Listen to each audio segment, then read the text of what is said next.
How to change a 2015 Buick Encore 5-button flip key remote battery. Now here's Sergeant Locksmith to show you how. Let's change the battery on our Buick Encore 5-button flip key remote. For this task, you will need a flat tip screwdriver and your battery, which is a CR2032. Easy task to do.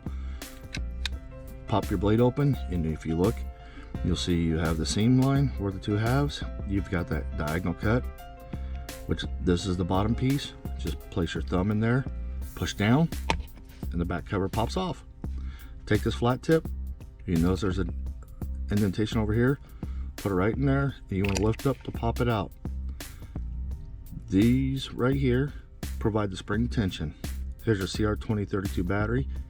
Go ahead and slide it back in, and you notice it goes under that little lip right there, and when you get in, push it down, and it should lock you in with the other tabs. Go ahead and put the back cover on. There you go, you've changed it out. Hey, thanks again for watching, and let's be safe out there.